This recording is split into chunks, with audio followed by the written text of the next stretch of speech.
ओम श्री शक्ति नमः। ओम श्री शक्ति नमः। ओम श्री शक्ति नमः।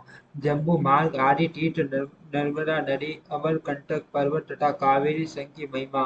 वशिष्ठ जी कहते हैं, राजन, पृथ्वी की परिक्रमा आरंभ करने वाले मनुष्य मनुष्य को पहले जम्बू मार्ग में प्रवेश करना चाहिए। वह पितरों देवताओं तथा ऋषियों द्वारा पूजित तीर्थ है। जम्बू मार्ग में जाकर मनुष्य अश्वमेध यज्ञ का फल प्राप्त करता है और अंत में विष्णु लोक को जाता है। जो मनुष्य प्रतिदिन छठे पहर में एक बार भोजन करते हुए 5 रात तक उस तीर्थ में निवास करता है, उसकी उसकी कभी दुर्गति नहीं होती तथा वह परम उत्तम सिद्धि को प्राप्त होता है। जम्बू मार्ग मार्ग से चलकर टुंडुली का आश्रम की यात्रा करनी चाहिए। वहां जाने से मनुष्य दुर्गति में नहीं पड़ता तथा स्वर्ग लोक में उसका सम्मान होता है। राजन, जो अगस्त्य आश्रम में जाकर देवताओं और पितरों की पूजा करता है और वहाँ 3 रात उपवास करके रहता है, उसे उसे अग्निहोत्र का यज्ञ का फल मिलता है तथा जो शाक या फल से जीवन निर्वाह करते हुए वहाँ निवास करता है, वह परम उत्तम कार्तिकेय जी के धाम को प्राप्त होता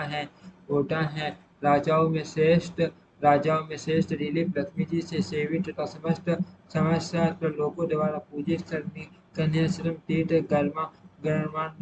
गर्मारण्य के नाम से प्रसिद्ध है। वह पुण्यदायक और वरदान क्षेत्र है। वहां पहुंचकर उसमें प्रवेश करने मात्र से मनुष्य से पापों से मुक्त हो जाता है। जो नियमानुकूल आहार करके सौ संतोष आदि नियमों का पालन करते हुए वहाँ देवता तथा पितरों का पूजन करता है, वह संपूर्ण कामनाओं को पूर्ण करने वाला यज्ञ का फल पाता है। उस तीर्थ की परिक्रमा करके ययाति पटन नामक स्थानों को जाना चाहिए। वहाँ को वहाँ की यात्रा करने से अश्वमेध यज्ञ का फल प्राप्त होता है। तुरंत नियमानुकूल आहार और आचार का पालन करते हुए उज्जैन में स्थित महाकाल तीर्थ की यात्रा करें। वहाँ कोटि तीर्थ में स्नान करके मनुष्य अश्वमेध यज्ञ का फल प्राप्त करता है। वहाँ से धर्मकीय पुरुष को भद्रवत नामक स्थान में जाना चाहिए, जो भगवान उमापति का तीर्थ है। वहाँ की यात्रा करने से 1000 गोदान का फल मिलता है तथा महादेव जी की कृपा से शिव गुणों का आधिपत्य प्राप्त होता है। नर्मदा नदी में जाकर देवताओं तथा पितरों का तर्पण करके मनुष्य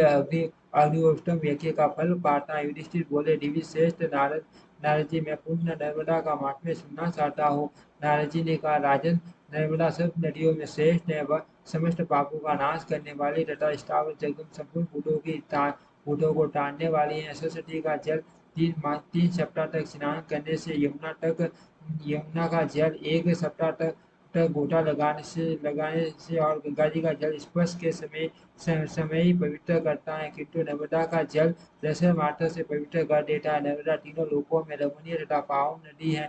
महाराज, देवता, असुर, गंधर्व और तपोधन ऋषि ये नर्मदा के तट पर तपस्या करके परम सिद्धि को प्राप्त हो चुके हैं। युधिष्ठिर वहाँ स्नान करके सौ संतोष आदि नियमों का पालन करते हुए वे जो जितेंद्रिय भाव से 1 रात को उसके तट पर निवास करता है, वह अपनी 100 पीढ़ियों का उद्धार कर देता है। जो मनुष्य जनेश्वर तीर्थ में स्नान करके विधि पूर्वक पिंड दान देता है, उसके पितर माँ पर्यटक तप्त रहते हैं। अमरकंटक पर्वत के चारों ओर कोटि रुद्रों की प्रतिष्ठा हुई है। जो जो वहाँ स्नान करता और चंदन एवं फूल माला आदि चढ़ाकर रुद्र की पूजा करता है, उस पर रुद्र कोटि कोटि स्वरूप में भगवान शिव प्रसन्न होते हैं। इसमें धनिक भी संदेह नहीं है। पर्वत के पश्चिम भाग में स्वयं भगवान महेश्वर विराजमान है। वहाँ स्नान करके पवित्र वो ब्रह्मचर्य का पालन करते हुए जितेंद्रिय भाव से शास्त्रीय विधि के अनुसार सार करना चाहिए तथा वही तिल और जल से पितरों तथा देवताओं का तर्पण भी करना चाहिए। पांडु नंदन जो ऐसा करता है, उसकी 7वीं पीढ़ी तक के सभी लोग स्वर्ग में निवास करते हैं। राजा युधिष्ठिर सहिताओं में श्रेष्ठ नर्मदा की लंबाई 100 योजन को से अधिक सुनी जाती है तथा चौड़ाई दो योजन की है। अमरकंटक पर्वत के चारों ओर 8 करोड़ और 60,000 तीर्थ है। वहाँ रहने वाला पुरुष ब्रह्मचर्य का पालन करे पवित्र रहे, क्रोध और इंद्रियों को काबू में रखे तथा सब प्रकार की इच्छाओं से दूर रहकर सब प्राणियों के हित साधन में सह लगने रहे। इस प्रकार समस्त सदाचारों का पालन करते हुए क्षेत्रपाल तीर्थ देवताओं के दर्शन के लिए यात्रा करनी चाहिए।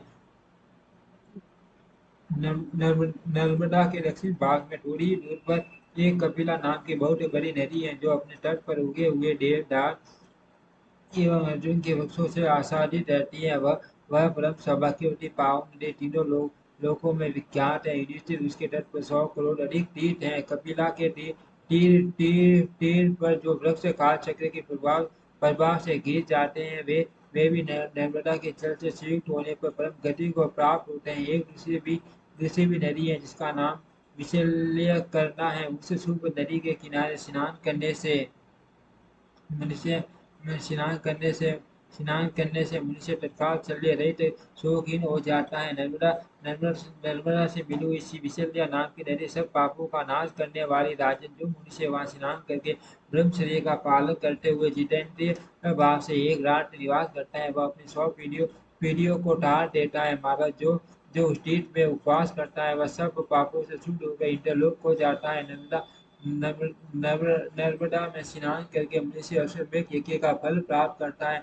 अमरकंटक पर्वत पर जिसकी मृत्यु होती है, वह 100 करोड़ वर्षों से अधिक काल तक इंद्रलोक में प्रतिष्ठित होता है। फेन और लहरों से सुशोभित नर्मदा का पावन जल मस्तक को चलाने योग्य है। ऐसा करने से सब पापों से छुटकारा मिल जाता है। नर्मदा सब प्रकार के पुण्य देने वाली और ब्रह्म हत्या का पाप दूर करने वाली है। जो नर्मदा का तट पर एक दिन और एक रात उपवास करता है, वह ब्रह्म हत्या से छूट जाता है। पांडु नंदन, इस प्रकार नर्मदा परम पावन एवं रमणीय नदी है। यह महान नदी तीनों लोगों को पवित्र करती है।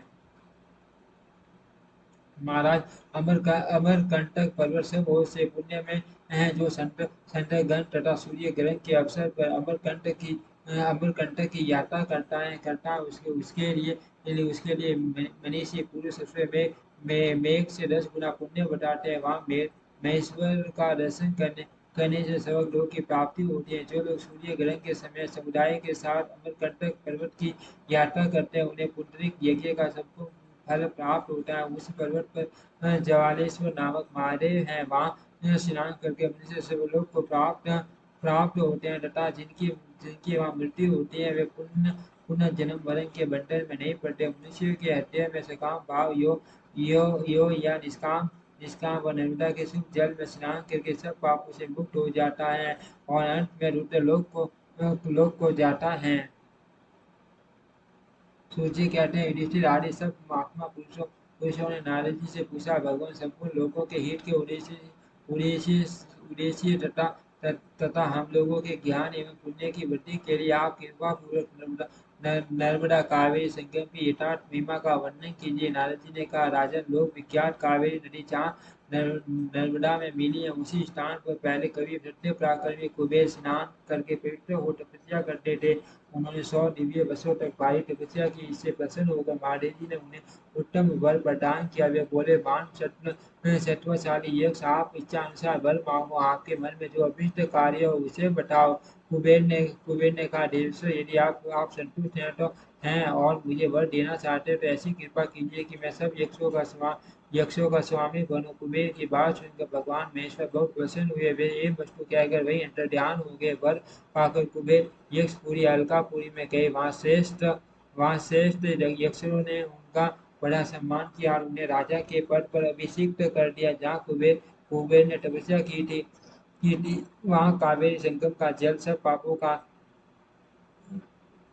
नाश करने वाला है। जो लोग उस संगम की महिमा को नहीं नहीं जानते, वे बड़े भारी लाभ से वंचित कर जाते हैं। अतः मनुष्य को सर्वथा प्रयत्न करके वहां स्नान करना चाहिए। कावेरी और माँ नदी नर्मदा दोनों ही परम पुण्यदायिनी है। महाराज, वहां स्नान करके वृषभ ध्वज भगवान शंकर का पूजन करना चाहिए। ऐसा करने वाला पुरुष स्वयं यज्ञ का फल प्राप्त करके रुद्र लोक में पूजित होता है। गंगा और यमुना के संगम में स्नान करके मनुष्य जिस फल को प्राप्त करता है, वही फल उसे कावेरी कावेरी नर्मदा संगम में स्नान करने से भी मिलता है। राजेंद्र, इस प्रकार नर्मदा कावेरी संगम की बड़ी महिमा है। वहाँ सब पापों का नाश करने वाला मान पुण्य फल प्राप्त होता है। ओम श्री शक्ति नमः। ओम श्री शक्ति नमः। ओम श्री शक्ति